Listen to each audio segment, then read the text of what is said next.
বর্ধমান বার অ্যাসোসিয়েশনের মৌন প্রতিবাদ মিছিল, কালো ব্যাজ পরে বিচার ব্যবস্থার ওপর আঘাতের বিরুদ্ধে তীব্র ধিক্কার। মঙ্গলবার কালো ব্যাজ পরে মৌন মিছিলে সামিল হলেন বর্ধমান জেলা আদালতের বার অ্যাসোসিয়েশনের সমস্ত সদস্য। আইনজীবী বিকাশ রঞ্জন ভট্টাচার্যের ওপর হামলা ও পেশাগত স্বাধীনতায় হস্তক্ষেপের বিরুদ্ধে এই মিছিলের মাধ্যমে তীব্র প্রতিবাদ জানানো হয়।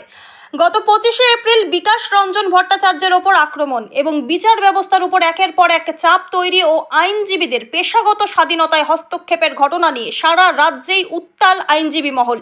সেই ঘটনার প্রতিবাদেই মঙ্গলবার বর্ধমান বার অ্যাসোসিয়েশনের পক্ষ থেকে আয়োজিত হয় এই মৌন মিছিল। টাউন হলপাড়া থেকে শুরু করে মিছিলটি বাদামতলা কার্জন গেট হয়ে আদালত চত্বরে এসে শেষ হয়। কালো ব্যাজ ধারণ করে মৌন পদযাত্রার মাধ্যমে আইনজীবীরা বার্তা দেন, বিচার ব্যবস্থার স্বাধীনতা ও সম্মান রক্ষায় তারা একজোট।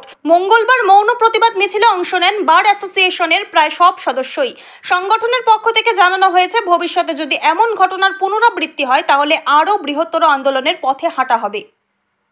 আজকে আমাদের বিশিষ্ট আইনজীবী বিকাশ রঞ্জন ভট্টাচার্য এবং অন্যান্য আইনজীবীদের উপর এবং বিচার ব্যবস্থার উপর যে আক্রমণ হয়েছে, যে ভাষায় আক্রমণ হয়েছে, যে পদক্ষেপে আক্রমণ হয়েছে, বর্ধমান বার অ্যাসোসিয়েশন আজকে তার তীব্রভাবে প্রতিবাদ জানায়।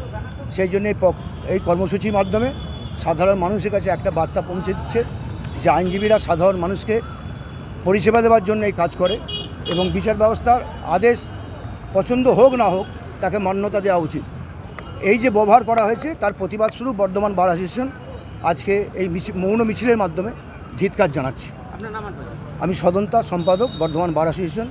আমার পাশে আছে Partha Hati, assistant secretary Bardhaman bar association, এবং আরও বহু কর্মকর্তা এবং মেম্বার আছে।